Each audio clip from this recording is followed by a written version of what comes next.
Hey, hi, and howdy to all my sweet friends out there. Thank you guys for joining me back here for another meal prep video.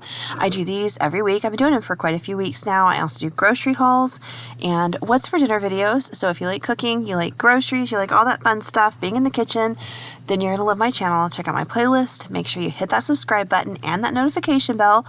Now let's get to cooking, y'all. All right, so I am, like I said, meal prepping for the weekend. My husband and my oldest were out of town on their trip to Fredericksburg, so it was just myself and the little ones. I wanted to have everything prepped while they were gone, so when they came home on Saturday, I didn't have to worry about being in the kitchen the whole time. Everything was ready to go. I like my weekends to spend with my family or to do whatever it is I want to do instead of what I need to do all the time. So I really do like to meal prep on Friday, so I have my weekend off. So I'm going to start off with some breakfast burritos because we do have to work at our church over the weekend, so I wanted to make sure we had breakfast. We do have to work like usually once a month doing greeter service. We have to be up there early, so try to make sure we have something to put on our stomach so we are not dying of hunger by the time we get out of church. So I started off by browning up 1 pound of breakfast sausage, and then I took about 1.5 cups, maybe 2 cups of frozen tater tots and just nuked them in the microwave for 1.5 minutes, tossed them in the skillet and just mashed them up with my meat masher. And they are fantastic. You got to try it. If you haven't tried it yet, they're absolutely fantastic in breakfast burritos. Sonic does it. That's where I got the idea. It is not my own, but it is something I've done for years just because I tend to always have like some kind of frozen potato on hand, and I'll throw in whatever. Even if it's French fries, I'll just dice them up with a knife and toss them in the skillet. So to that, I also added in some onions and some jalapenos. I had the pickle kind in my fridge. Those are fabulous. Again, I'm just totally ripping off Sonic with this one. That is I think it's their supersonic breakfast burrito. I love it. One of my favorites. So I am whipping up a bunch of those. The one I'm rolling right now has no peppers or onions in it because my husband is super picky about that. But the rest of them are fully loaded, and I put just some regular old American cheese on there. Typically, it's not my favorite cheese, but I'm going to tell you guys, for breakfast burritos, it really does taste like when you go through like McDonald's or Sonic or someplace like that. It's not traditional at all, but it sure is yummy. Then I just label all of my burritos like that so everybody knows like which ones are theirs because everybody likes something different. Then I pop them in the fridge or the freezer, and they are good to go. All right, so now let's do some meal prep. I am making fajitas over the weekend, and like I said, I don't want to be stuck in the kitchen cooking all day Saturday, so let's throw together some rice. This is not my typical rice recipe because I keep forgetting to get tomato paste. So I started off by just throwing a little bit of oil in my skillet with some garlic and 1.5 cups of rinsed rice. I toasted it. Then I went ahead and added in some tomato bouillon. I was pretty heavy-handed with it because I don't have any tomato paste. And I'm also tossing in some of those Saison packet seasonings. They sell these at all the grocery stores. I get mine at Sam's Club. This stuff is fantastic, but it does turn everything like that bright orange color.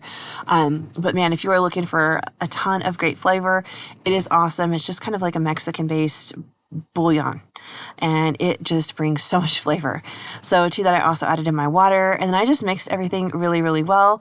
I did have one little piece of garlic that I had thrown in there that got a little burn, so I pulled that guy out, and I put the lid on and let it just do its thing until it was done. Rice is one of those easy things to cook. So while that was doing its thing on the stove, I hopped over to my food processor. I'm going to make some salsa. I use that tomato salsa in the can. It's just like Rotel, but it tastes way better. If you have not tried it, Walmart is the only place I found it, but it is amazing. So give it a shot in place of Rotel next time. I promise you guys are going to love it. So to that, I added in half of an onion, some garlic, and then those are those frozen roasted hatch chilies that you guys saw me buy a few weeks ago on my grocery haul. I do live down in West Texas, so when it's hatch chili season over in New Mexico, we get all the goodies over here, and it is definitely one of my favorite times of the year. The local grocery stores roast them in these big roasters out in front of the store. They're amazing. So I just buy a bunch, I dice them up and peel them, toss them in my freezer, and use them over the next few months in place of like regular green chilies or jalapenos or anything like that. Boom, that salsa's done. Add some lime juice and some salt to your taste preference. And I did do something a little different this time and throw some of that tomato bouillon in there because I've seen a few people on YouTube do it. Guys, that is the secret to amazing salsa. Give it a shot. Just a teaspoonful will do you. All right, let's get our meat marinating. So I've got some little petite sirloin steaks that I'm going to use as beef fajitas.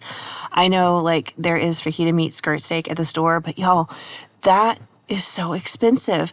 Like when I was younger, I used to buy it all the time because it's a cheap cut of meat. It's not a great cut of meat. You got to be really careful with it. It used to be dirt cheap, but fajitas have blown up in popularity. So that stuff is crazy expensive. I'm not willing to pay for it unless it's on sale or marked down.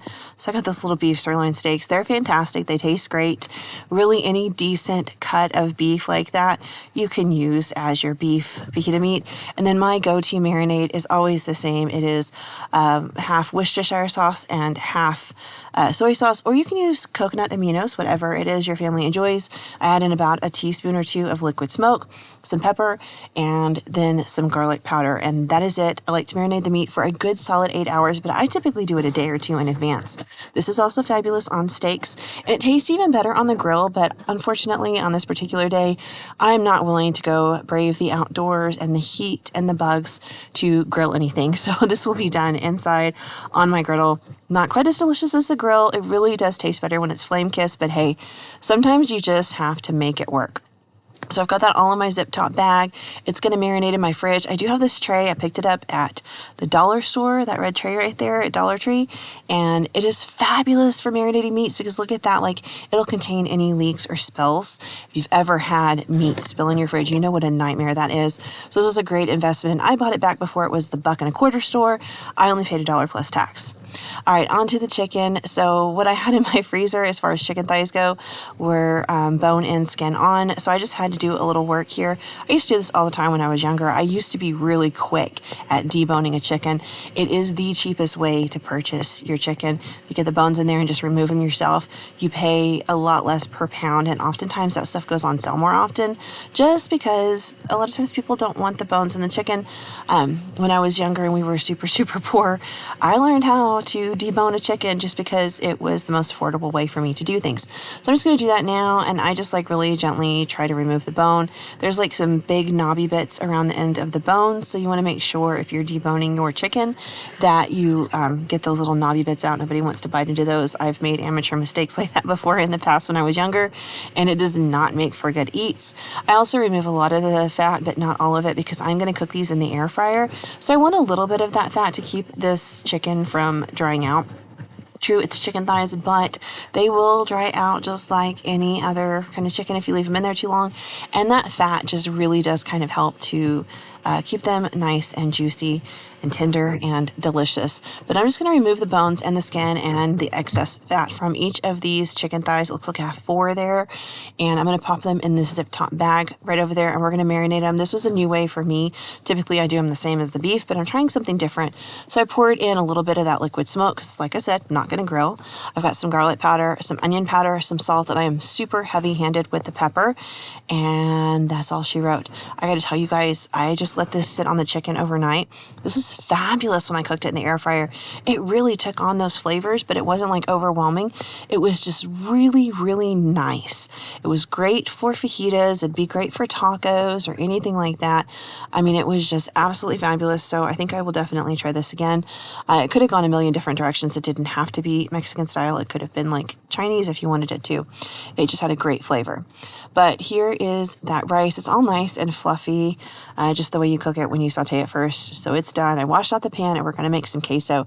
I'm doing it old school with Velveeta. This is not my favorite, but it is my husband's favorite. I like to just go buy some American cheese at the deli counter and make it that way.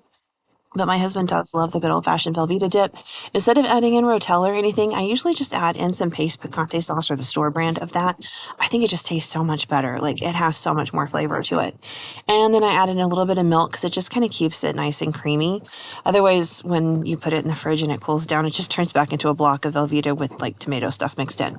So a little bit of milk does help. I just let this simmer on the stovetop. It takes about 10 minutes to just fully melt that Velveeta and get everything nice and creamy and mixed together. I just keep it moving in the pot so that nothing scalds or burns. It's so easy and so quick.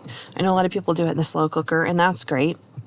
This for me is just as easy and a lot faster. So I just do it this way, and then I popped it in the fridge. So all of this food was ready to go the next day. All I had to do was cook the beef and the chicken, which I did. I did not manage to get any pictures of the finished dishes. Like I said, my guys were coming home and stuff. So my little ones were super excited to see everyone, and I was really excited to hear what my oldest son thought of Fredericksburg.